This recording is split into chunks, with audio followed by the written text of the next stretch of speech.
科学によって裏付けられたこの覚え方で、私も、こういう人頭良かったなーっていう確信があったのでね、まとめようと思います。まずは、アウトプットが第一。もうそこに命をかけろ。二つ目、アウトプットの法則。どうやって人間の頭は記憶されるのか、記憶されやすいか。で、最後に、じゃあ具体的にどのようなアクションプランをすればいいかですね。理解。3、アウトプットに具体的な方法。まずここで、人に教えるのは一番効率がいいよ。じゃあ、本当なのかって思うんですよね。じゃあ、それでは、アウトプット。これが王道。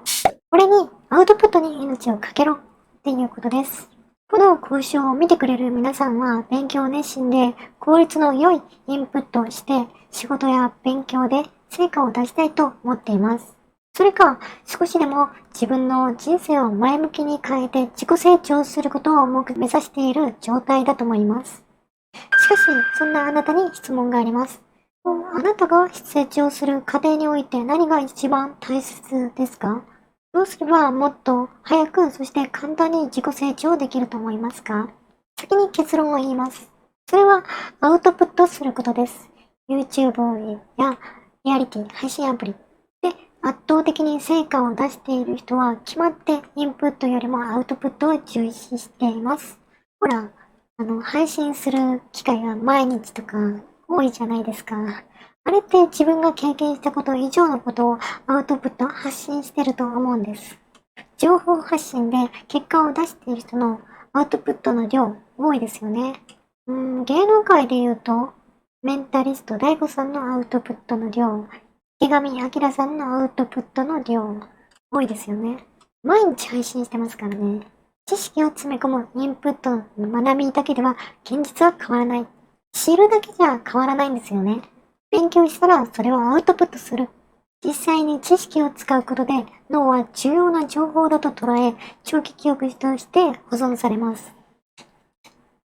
これが脳科学の法則なんです。普通の人たちはインプット中心の学び方や仕事をしています。つまりこれが非常に効率が悪い勉強です。私もそういう勉強ですね。高校、大学としてきました。で、著者である唐沢志音さんのアウトプットの一例ですけど、これがね、すごいんです。めっちゃすごい。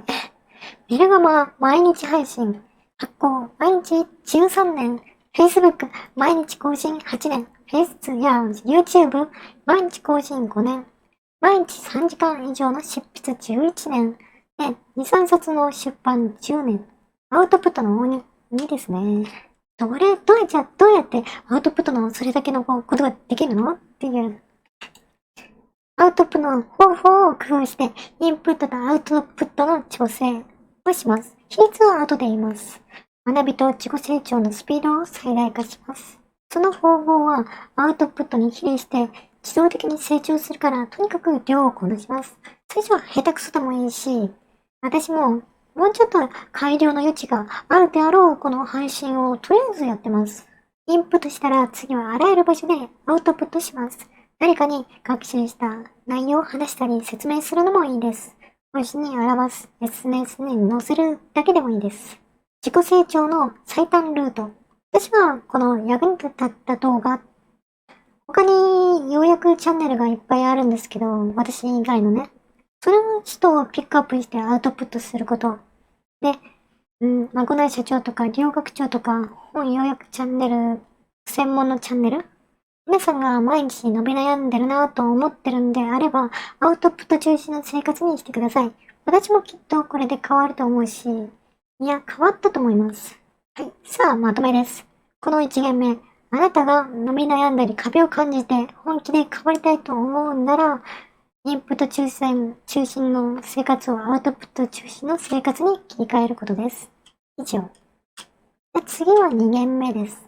2限目はどうやって脳が覚えるか、記憶するか、メカニズムですね。それで、効率のいい覚え方かっていうのを、自分でも推論することができます。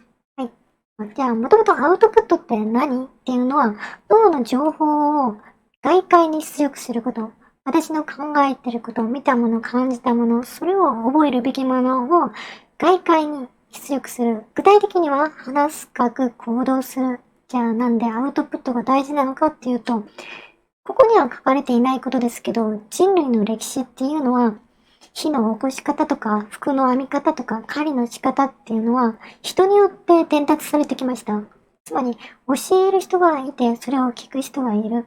で、教える段階で勉強脳に記憶されているのがわかるんですね。で、これで、このロジックツーリーに戻るんですけど、アウトプット、説明することで、初めて情報は外部からその即答へと移動して長期記憶の保存が可能になります。それが原理です。では、これがわかると思うんですけど、成長するのはどっちでしょうか？本を毎月10冊読んで、アウトプットしない、読むだけの人と、毎月3冊読んで、アウトプットあり。そうすると、残る量は、成果が10冊読んでも、この3冊の10分の1くらいなんですよね。確かにな。私も覚えようと思って、教科書を眺めているだけだったけど、教えてる人の方が、圧倒的にテストの点数良かったな。脳みその違いかなとずっと思っていたんですけどね。実際のところ人間にそんなに違いはないです。皆さんはどうやって勉強を覚えていましたか？持っている知識を使って問題を解くか、アウトプットの知識が定着していくんですよね。これをやってきたはずです。声に出して、耳で聞いて、手を動かして、その様子を眺めて、この方法で覚えていってます。アウトプットの法則。じゃあ、どの感覚で覚えれば効率がいいか。そう。時間が少なくてアルバイトばっかりしてる大学生でも、すごい、私を追い抜いて首席だったんですよね。なんでこいつ、頭いいんだろうな。時間はないはずなのにな。私が圧倒的に有利なのにな、と思っていたんですよね。こういうことだったんですね。知ってたのかな？エビングハウスの忘却曲線って言って、授業が終えてから20分後、覚えてるのは60%。もうね、休み時間が経ったら60%に低下しているんですよね。先生の40%どっか行っちゃってるんですよ。で、1日経つと3分の1。で、1ヶ月経つと、それは緩やかになるんですけど、20%、2割。じゃあこれをどうやって、防止するか、効率のいいな、学び方をすればいいかっていうと、この記憶が低下したところ、ここでもう一回復習をすることによって100%に定着します。で、また下がる。で、もう一回復習。これをすることによって、この記憶の低下率っていうの、保存率っていうのが上がっていって、これが記憶というものですね。長期の記憶のメカニズムです。この記憶の保存率をまた上げるには、アウトプットをする、人に説明をするというのが一番効率がいいと知られているし、私も見てきました。じゃあ、この教えると見るの比率っていうのは3対7って呼ばれてます。そう。インプットが3ですからね。アウトプットが7。学んだことよりアウトプットの量を多くしろ。アウトプットの結果を、フィードバックしてもらうことが大切だと思います。例えば、YouTube を投稿して再生回数が伸びないな。じゃあ、フィードバックからっていうそのアナリティクスのデータを見たり、伝え方が上達してくるはずです。いや、私もさすがにね、失敗してこれ2回目の取り直しなんですけど、うまいと思います。我ながらね。最も効率的なフィードバックっていうのは、人に教えてもらうこと。ここは、悪かったよとか、もっとゆっくり、はっきり喋ったらとか、そう言われたりしますね。それって自分では分かってるかもしれないけど、認めたくないんですよね。だから、結果的にずっとそれを続けていって、悪い癖っていうのがついてくるんですよね。自分がしたアウトプットに対して専門家や自分よりレベルの高い人からアドバイスがいただければ、よりその精度が高い、効率的に学べると思います。で、最後にこの2限目のまとめですね。どうやって覚えるか。それは、この医学界ではアウトプットしないと記憶に残らないっていうことで、海馬から側頭への移動をして長期記憶に保存される。アウトプットの法則は、1週間に3回使った情報は長期記憶に保存されます。私、プラスアルファで言うんだったら、私はこのエビングハウスの忘却曲線をイメージしています。インプットとアウトプットの理想の比率は3対7。で、この7の多い部分がアウトですからね。大変です。大変っていうかな。一度理解したことをアウトプットすればいいことなんですけど、これ人間関係がない人だったり、内向的な人っていうのは大変だと思うんですよね。私もね、すごい苦労して、いやーどうしよう、インプットで補おうかなと思ったのが、結果今のありさまなのでね。今のっていうかな。なかなか苦労してますね。アウトプットを改良し続ける。そう、とりあえず、こうやって発信をして形にして、で、人から言われたことを改善していくこと。これが、アウトプットを覚えていくための近道。そう、近道はないんですよね。3件、アウトプットの具体的な方法。ここで、アウトプットは大事だよ。で、どうやって記憶されるのかな。教えるっていうのを人に教えるっていうのは最大効率なんだよっていうのが学びました。じゃあ具体的な行動はどうすればいいの？それは読んだ本や勉強したことっていうのを話しまくります人に。読んだ本の感想を2週間以内に3回誰かに話すと長期記憶の状況を満たします。学生の感想文だったら下書きをして本文書いて、じゃあもう一回人に話す。それで覚えるんですよね。記憶するために、読書感想文があるかのはわからないですけどね。とにかく書きまくる。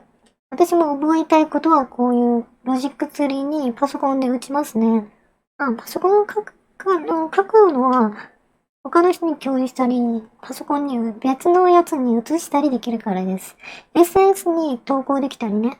で、こういう人に話すっていうけど聞く人もいないし、友達いないし、で、SNS 発信しても見る人、いいねする人いないよって普通にいると思うんですよね。だったら、日記にするとか、自分の内に留めないっていうのが一番いい行動、マシな行動だと思います。友達がいない人、内向的な人は最善だと思います。そういえばそれか私みたいに YouTube で発信するか。こんな独り言みたいな感じでね。で、このように行動すること、話すことを書くことに慣れてきたら行動に挑戦してみる。得た知識を生活に落とし込んで自分のものにする。人に説明するとやっぱり覚えるんですよね。で、リアルに私の目の前に困っている人がいたら、この台本を見ずに覚えていること、その重要性っていうのかな、その段取りよく説明することができると思います。だいぶアドリブで言ってる部分もあるので、発信することによって、メリット、記憶ってのがあるんですけど、他にもメリットがあるんですよね。自分の能力が高くなるだけじゃないんです。まずは、フィードバック効果が高い。競い合う人たちで成功できるかっていう動画は、コーチや監督の指導で決まります。それか、身近な人、即反映されるもの。例えば、配信アプリの、私はリアリティをやってるんですけど、ライブ配信なので、即座にコメントが来るので、ちょっと音量小さいよとか、もう少しゆっくり話してくれるっていうのは、結構実践的に学んでいけると思います。あとは、文章能力が向上して表現力が鍛えられる。そう。私がね、YouTube 作るときにも、まだまだね、クリック率っていうのは低いと思います。より人の目に入るためには、わかりやすい内容で、もっと文字数を少なくすればいいのかな、大きくすればいいのかな、太字に二重線に色を変えてとか、いろんなことを試すんですよね。で、理科の実験と一緒で、何が原因で反応が良かったかってわかるように、変更するのは一つの条件。他は変えないっていうように私はやってます。あとは緊張感が出る。このようにライブ配信をしていると、誰かに見られてるかもしれないっていう緊張感が出ます。YouTube の場合、このように同時接続者数っていうのが見てわかるんですけどね。今、3人かな。こうやって購買する人が多い。批判されたら、こう心配する人が多いんですけど、批判されたらどうしようとか、ダサいとか、なんかこう、コメントが打たれたらどうしよう、炎上したらどうしようって。でもこの著者の唐沢先生っていうのは20年間40万人のフォロワーに対して、情報を発信して炎上したのは1回だけって言ってます。まあ本当かわかんないですけど、炎上しても実害っていうのはなくて、結果的にフォロワーが増えるんです。なんでかっていうとね、こいつは嘘ばっかり言ってるんとか、その人が勝手に嫌いな人の宣伝をしてくれるんです。好きの反対は嫌いじゃなくて無関心なんですよね。つまり、嫌いだっていう感情のエネルギーっていうのは相当のもんなんですよね。だから、炎上系 VTuber が人気を博するのはそのせいだと思います。他のみんなが本気で、批判、アピール宣伝してしまうんです。だから、本当にその人の嫌いだったら、ブロックするなり、関わらなかったり、反応しないのが一番いいんです。まあ、お互いにね、気分悪くしなくていいので。もちろん間違いや嘘を発信しないように適度に緊張して、こうやって資料も確認し直してやります。で、普通の、見る人だけよりは飛躍的に自己成長ができます。頭が良くなりますよね。学生の時にそれから差が出ているんだな。で、このように情報発信のメリットは、情報と人が集まってきます。アウトプットを行っていると、インプットの質と量が向上します。大学でも教わったんですけど、人に説明、プレゼンテーションするためには、自分が理解する10倍の量を学ばないといけない。その通りだと思います。何を質問されても、てか大抵の質問されても、大体答えられる。で、プレゼンテーションの文字っていうのを台本みたいに書かなくても、アドリブを聞かせてこうやって発信できるようにした方がいいんじゃないの？そうするためには、通常の10倍勉強しないと読む必要が、リハーサルを行う必要がある。って言ったんですね。ネットを通じて好意的なファンから情報が寄せられるようになるから、自分の知らないことを知る機会を設けてくれます。自分が勘違いしていた間違いもファンに教えてもらうことで改善できます。そう。これはいいだろうな、評判いいんだろうなと思っても実際、あれって反応が悪いな、いいなっていうのはちょっと違うんですよね。情報の発信をしていく中で仲間を見つめけて、ビジネスを立ち上げる YouTuber がよくいます。そう。一人で生成できる生産量っていうのは限られるんですよね。もう今時は協力してコンテンツを作り上げるチャンネルを運営するっていうことが当たり前になってきています。このように情報を発信していると自分の価値観や自分の概念に共感したファンが集まってくるから、大抵、口数が下手でも少なくても理解しようと考えしてくれるんですよね。なので、一緒に活動していく上で、話が円滑に進んでいきます。あとは、情報発信のメリット、取材、出演、仕事の依頼が来ます。ある程度の実績ができてくると、広告や運営から取材の依頼が来ます。この配信アプリでも、大手さんやイベントランキングの上位の人は企画の誘いが来ていましたね。本の依頼や仕事の依頼が来ます。運営やマスコミやネットで情報を集めているので、検索で上位に表示されるようになると仕事の依頼が急激に増えてきます。私もある程度誘いが来たりしますね。現在は断っちゃってますけどね。YouTuber になったことで出版社から本を売りませんかという依頼が来ていたり、ラファエルさんやメンタリスト大悟さんだったり、この大悟さんに関しては、有料会員が何万人かな？ 20 万人くらいいるのかな？でね、利益が100億円って言うんですからね。何ですかね、それ。グルコサミンの、なんだっけ、乳酸菌100億個とか、そんな何の数字かな？ 100 億個。100億円。すごいよね。会社に所属していなくても、自分が一人社長で自由に活動できる。そう、自由に生きられるんですよね。仕事っていうのは辛いものじゃなくて、まあそれは後で言うんですけど、あとは楽しいアウトプット先、自己実現させた現象。こういう承認欲求や自己実現欲求を満たすことで、精神的幸福や満足を得ることができます。役に立つ情報をみんなにシェアする。これは社会貢献だと言われています。自分が思ったことを感謝、お礼のメッセージをもらうと、もっと情報発信をしようって思います。そこにはやりがいが生まれて、モチベーションの維持に必須です。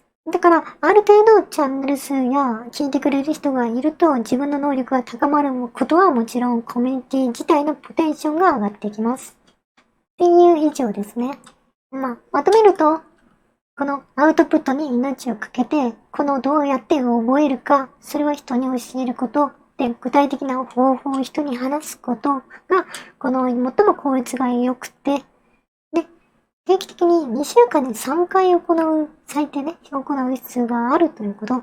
そう、今までは読むだけだったり、授業で聞くだけだったり、それって20%だけだったんですよね。で、議論するに関しては、この内容を理解していないといけないので、一緒に読もうとするんです。で、理解した上で答えが決まって、で、人に教える。その時に、めちゃくちゃ覚えるみたいです。はい。よし。復帰したね。後で編集すると思ってるので、誰も聞いてないしね。経営方針です。私のチャンネルの運営ね。なんでやってるかっていうと、こういう風にアウトプットして自分が覚えるっていうのもある。でも、経営理念に関しては、今日より明日、昨日より今日より明日とか、影響力を大きくする必要があります。そうすることによって自分の大きい影響力があれば、人を幸せにすることができるし、食べたいものも食べれて行きたいところを休みっていうかな、自分の働く場所っていうのも自分で選択することができるからです。影響力の輪っていうのを意識する必要があります。影響力の輪っていうのは、これは自分の取り組みとか態度、言葉、健康管理、運動、勉強、このアウトプットでさえも自分の影響力の輪ですよね。これを大きくしていく必要があります。何に対してかっていうと、影響力の、関心の輪ですね。これは、天気とか、景気とか、ニュースとか、どうしようもないことですね。上司の態度とか、この上司が気に入らないから、神様みたいに、天使みたいに優しくなってほしいなって思ったりする。でもそれって無理じゃないですか。上司が嫌いだから、どっか、長島とか、長島の系とか、左遷にしようかなって言うんだったら、本社に、しつくじるのやつ、データを送るとか、これは高速で関心の輪に入るんですけどね。おっと、話がずれた。成功する人っていうのは、自分が行動することで考えられる影響の輪っていうのを意識します。だから能力が高くなっていきます。心に余裕が生まれて、そんな笑顔な人に、余裕な人に人が集まってくる。余裕だから、気にかけたり、話しかけたりすることができる。配信者する人は、やっぱり心が安定がある人は条件で配信ができていると思います。で、この前置きで、一度きりしかないぶつけ本番の人生をみんな生きています。人々は助け合う生き物で、私の好きなことは人に生きる目的を相手に考えさせること。それが私と合っていたら協力して、面白いコンテンツを作っていく、語るとか、一緒に何ができるかってワクワクするような話をしたいっていう感じですね。で、今のところ誰が聞くっていうわけでもなく、ただ自分が一人で、私が一人でやっている状態。それはなんでこんなことができるかっていうと、自分自身を信じて発信してるからです。自分自身を知ってるから、信じてるから。YouTube なんか無理だよ、諦めろとか、言われますけど、圧倒的にその分野の情報にかける人、挑戦してもない人がやらない適当な言い訳をしてくるんです。学習意欲が高い人々を対象として私はこの動画をまとめてます。もっぱら私が覚えるために書いてますけどね。記録のためにも書いてます。もっぱらそれかな。自分は何も取り柄がないと思っていても、環境を整えると人生が一変をすること。人の幸福っていうのは誰かに必要とされる自分の居場所っていうのがあると、幸福につながると思います。私もね、居場所が欲しいなぁと思うし、よく私、居場所なくてもやれるなと思うんですよね。強いて言うんだったら、家族かな。じいちゃんばあちゃんとか、老人ホームで聞くんですけど、後悔したことはって聞くと、誰かに会いたかったとか、何すればよかったかなとか、やっぱりなんか挑戦しなかったことを悔やんでるんですよね。だから、どうにもならないニュースとか、景気の話とか、天気の話をするよりも、自分の影響力を広げることを考えた方がいいと思います。自分の影響力、それはお金とか人脈とか自分の強くする、豊かにするものだったら何でもいいです。お金とはそもそも何でしょうな、ね、って言うと結構長くなっちゃうんですけど、ここまでにしておきます。この経営に関しては毎回ちょっと話すようにします。このように表示させてと。よし。これでちゃんと録画されてることを祈ります。録画されていますように。私は頭がいいって言われますけど、全然そんなことはないと思うんです。例えば IQ100 っていうのが平均なんですよね。それをなるようにテストが作られています。実際のところ私は80くらいって言われますね。それ以上下回ってしまうと、障害者の領域じゃないかな。それでもなんでかな。普通の人より物事ができるって言われるのはちょっとしつこいからなんですよね。長い時間をかけて粘るっていうのかな、諦めが悪いっていうのか、自分を信じ続けてるっていうのが、昔からの性分でしょうね。今後配信していきます。どういう結果になるかわからないけどね。ちなみにチャンネルか、収益化は、チャンネル登録者数が1400人を超えているので、再生時間の問題となります。